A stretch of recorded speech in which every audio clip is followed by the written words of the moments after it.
नमस्ते बच्चों।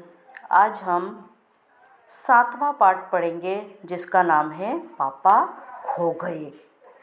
पहले जो हमने 3 लेसन पढ़ दिए बेटा, तीनों लेसनों के अंदर से भी क्वेश्चन आएंगे अभी आपके त्रैमासिक एग्जाम में। तो आप उन पाठों को अच्छी तरह से पढ़ें, उनके पीछे दिए गए क्वेश्चन आंसर भी याद करने हैं और पाठ को भी अच्छी तरह से पढ़ना है। तीनों पाठों के लेखक कौन है वो भी आपको याद करना है। अब अपन अपना लेसन स्टार्ट करते हैं। इसमें 4 पात्र हैं। एक तो बिजली का खंभा है, 6 इसमें 7 पात्र हैं, सॉरी।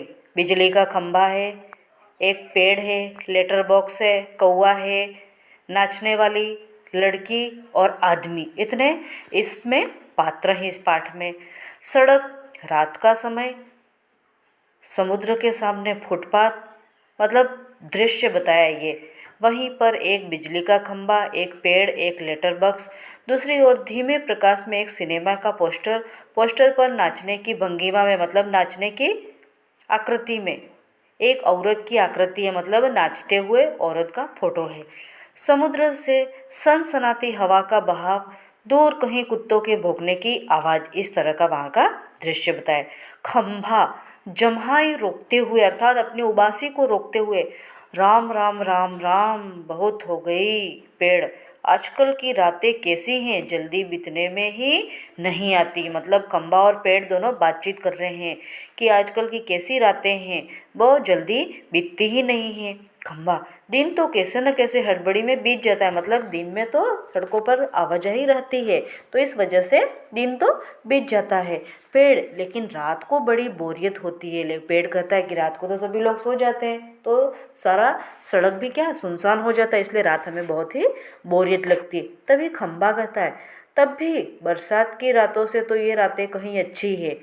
पेड़ राजा, बरसात की रातों में तो रात भर भीगते रहो, बादलों से आने वाले पानी की मार खाते रहो, तेज हवाओं में भी बल्ब को कसकर पकड़े बराबर एक टांग पर खड़े रहो, बिल्कुल अच्छा नहीं लगता।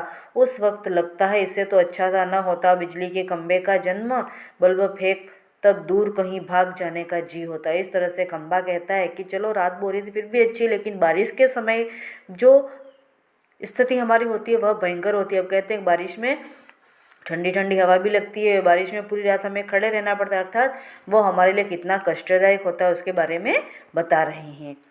पेड़, मुझ पर भी एक रात आसमान से गड़गड़ाती बिजली आकर पड़ी थी।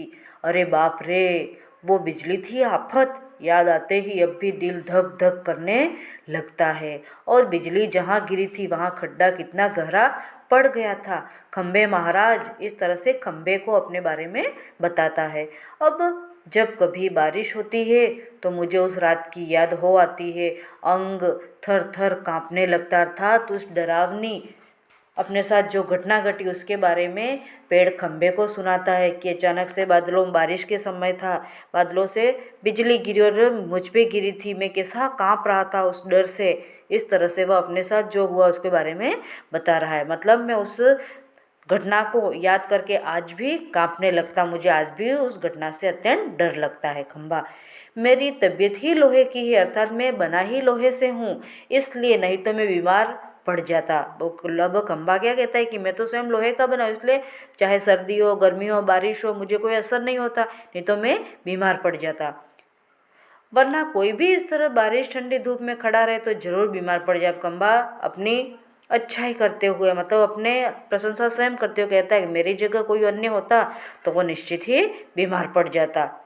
पड़ जाएगा या नहीं, पेड़ से हाँ करवाता है। कितने दिन बीत गए, कितनी रातें, लेकिन मैं बराबर इसी तरह खड़ा हूँ, लंबी ठंडी सांस छोड़कर। छे, चुंगी की ये नौकरी भी कोई नौकरी है? अर्थात इस तरह से एक चौकीदार की तरह खड़े रहना दिन रात, ये कोई नौकरी है हमारी? इस तरह से वो अपने कार्य पर अफसोस जताता है कि मुझे ऐसा कार्य नहीं करना। पेड़, अपने पत्तों का कोट पहनकर मुझे सर्दी, बारिश या धूप में उतनी तकलीफ नहीं होती, तो भी तुमसे बहुत पहले का खड़ा हूँ मैं यहाँ। और पेड़ कहता है कि इन पत्तों से बारिश से भी बच सकता हूँ, गर्मी से भी बचता हूँ और सर्दी से भी बचता हूँ। और तुमसे पहले से मैं तो यहाँ पर खड़ा हूँ, अर्थात खंबा खड़ा करने से पहले वह पेड़ वहाँ मौजूद था, इसलिए कहता है कि मैं तो तुमसे पहले से खड़ा हूँ, फिर भी मुझे कोई तकलीफ नहीं होती। तो भी तुमसे बहुत पहले का खड़ा हूँ मैं यहाँ, यहीं मेरा जन्म हुआ, इसी जगह। तब सब कुछ कितना अलग था। अब पेड़ बताता है कि मैं यहाँ पर जब था उस समय कैसा दृश्य था और धीरे धीरे उस दृश्य में कैसा बदलाव हुआ उसके बारे में बताता है। यहाँ वहाँ के वे सब ऊंचे ऊंचे घर नहीं थे, तब यह सड़क भी नहीं थी, वह सिनेमा का बड़ा सा पोस्टर और उसमें नाचने वाली औरत भी तब नहीं थी। अर्थात यहाँ पर जो बड़े बड़े मकान बन गए, जो सिनेमा हॉल बन गया है, वह पहले नहीं था। यह कहानी पेड़ बताता है। सिर्फ सामने का यह समुद्र था, बहुत अकेलापन महसूस होता था। तुम्हें जब यहाँ लाकर खड़ा किया गया तो सोचा चलो कोई साथी तो मिला, इतना ही सही, लेकिन वो भी कहाँ। तुम शुरू शुरू में मुझसे बोलने को ही तैयार नहीं थे। मैंने बहुत बार कोशिश की पर तुम्हारी अकड़ जहाँ थी वहीं कायम। बाद में मैंने भी सोच लिया इसकी नाक इतनी ऊंची है तो रहने दो, मतलब ये इतना घमंड करता है तो उसे रहने दो। मैंने भी कभी आवाज़ नहीं लगाई। अब पेड़ पहले तो वहाँ कैसा दृश्य था उसके बारे में बताता, फिर उस खंबे की अकड़ के बारे में बताता है खंबा। और एक दिन जब आंधी पानी में मैं बिल्कुल तुम्हारे ऊपर ही आ पड़ा। पेड़, बाप रे कैसा था वो आंधी पानी का तूफान। अब मतलब उस तूफान के बारे में सोचकर ही वह पेड़ डरने लगता है। खंबा, तुम खड़े थे इसीलिए मैं कुछ संभल गया। हाँ, तुमने मुझे ऊपर का ऊपर झेल लिया, वह अच्छा हुआ। चाहे तुम खुद काफ़ी जख्मी हो गए।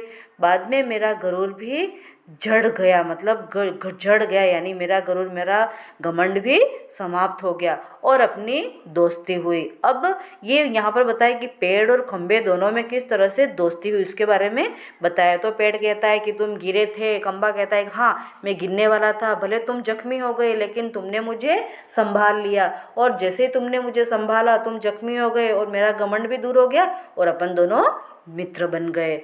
पेड़, हवा आज भी बहुत है। पेड़ क्या कहता है कि आज भी बहुत हवा है, मतलब संभल के रहना, तुम्हारे गिरने के आज भी चांस हैं। दोनों चुप। हवा की आवाज़, कुत्ते का भौंकना, पोस्टर पर बनी नाचने वाली औरत टेढ़ी हो जाती है, उसके घुंघरू बजते हैं, वह फिर पहले की तरह स्थिर हो जाती है। लेटर बॉक्स किसी दोहे का एक चरण गुनगुनाता है और रुक जाता है। अचानक से वहाँ पर एक जो लड़की पोस्टर है उसमें नाचने वाली औरत है, वो अचानक से टेढ़ी हो जाती है, उसके घुंघरू से बजने की आवाज़ आती है, फिर वह वापस एक जगह स्थिर हो जाती है और लेटर बॉक्स जो है उसमें से कुछ गीत गुनगुनाने की आवाज़ आती है और फिर अचानक से वह रुक जाता है। कौआ पेड़ के पीछे से झाँककर कहा, कौन है जो रात के वक्त इतनी मीठी आवाज़ें लगाकर मेरी नींद खराब करता है, जरा भर चैन नहीं इन्हें। इस तरह से वह कौआ गुस्सा होता है कि इस तरह से अभी आधी रात को कौन ये आवाज़ें निकाल रहा है। आगे का जो बचा हुआ हमारा लेसन है हमें उसे हम आगे पढ़ेंगे। मैं आज आपको इस लेसन के कोई भी क्वेश्चन नहीं दे रही हूँ, क्योंकि मैं आज आपको 2 प्रार्थना पत्र दे रही हूँ।